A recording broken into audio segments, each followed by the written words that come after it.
Hey folks, hope you all are doing well. I'm Karan Bandal from Economist Side, and in this video, let's talk about the Reserve Bank of India's or RBI's bumper dividend transfer to the government, its implications, and how was RBI able to transfer such a huge amount.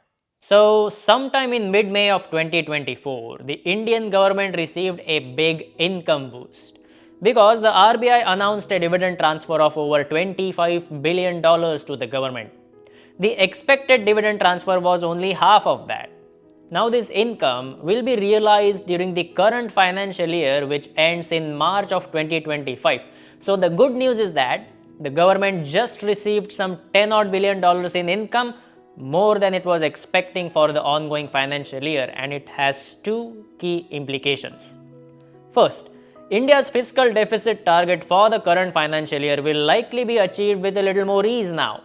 Here's a quick recap of fiscal deficit. If government spends more than it brings in, the government incurs fiscal deficit. This is the amount that the government needs to borrow from the market because it is not generating enough income to meet all the spending needs of a nation.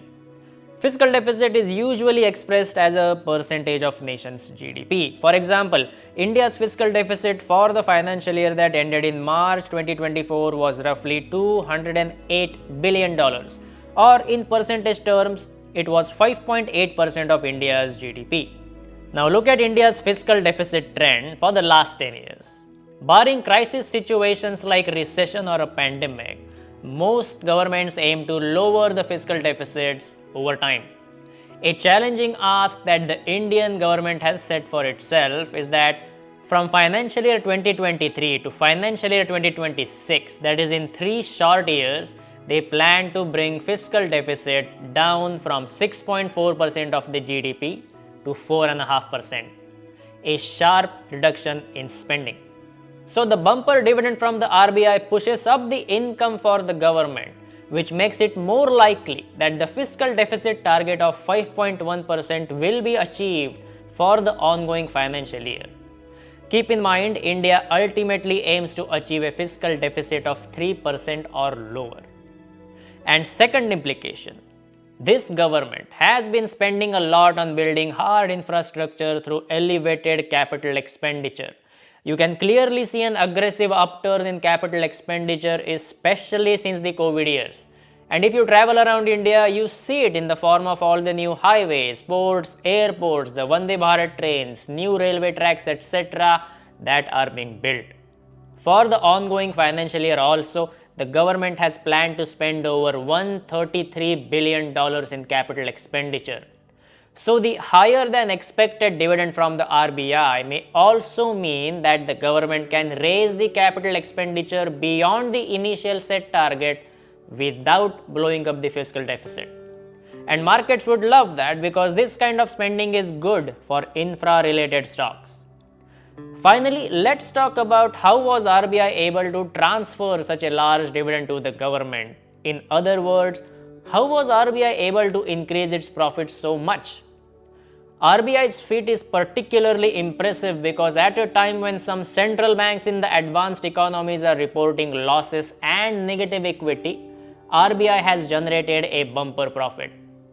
This is the result of RBI's active intervention in foreign exchange and money markets, according to an analysis by the Economic Times.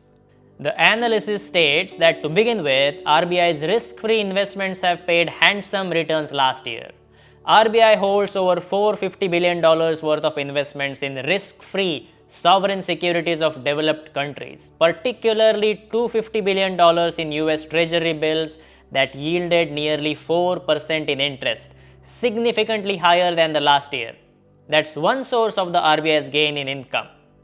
Second, RBI earns interest from short-term lending to the commercial banks. In financial year 2023, money markets saw a surplus liquidity, so RBI was not involved in short-term lending to the commercial banks then. But in financial year 2024, money markets experienced a deficit situation and RBI did engage in short-term lending, thus increasing its earnings.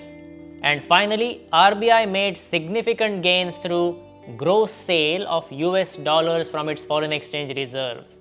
See, RBI makes a profit on every dollar it sells because the average cost of dollars it had purchased in the past is lower than the price at which it sells dollars today or more recently. For example, if RBI's average purchase price for the dollar is 78 and it sells dollars at 83, RBI makes a gain of 5 rupees per dollar sold. And in financial year 2024, RBI's gross sales exceeded $150 billion. So this quantum of dollar sales can largely explain a higher dividend. And since the rupee depreciates against the dollar over time, this dynamic is likely to play out again in the future. And if you are asking why RBI sells dollars, well, they sell dollars in the forex spot market to support the Indian currency whenever the Indian rupee is at a risk of severe depreciation.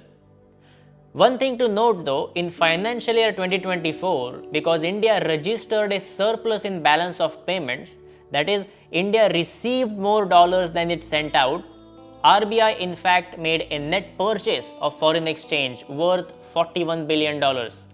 But the way in which RBI must have done that is by selling $150 billion in the forex spot market and then buying $191 billion over the year, resulting in net purchase of $41 billion worth of forex. And why does the RBI buy dollars from the market? Well, the reason is opposite in this case. RBI also does not want the Indian currency to appreciate beyond a level. In summary, the Indian government received an income boost worth over $10 billion early in the ongoing financial year because of the RBI's higher than expected dividend transfer. This is going to help India stick to its fiscal deficit glide path. And RBI was able to generate a higher income for itself through some smart moves in the forex spot market and through domestic short-term lending. I hope you found this analysis interesting. I'll speak with you again next week. Until then, take care.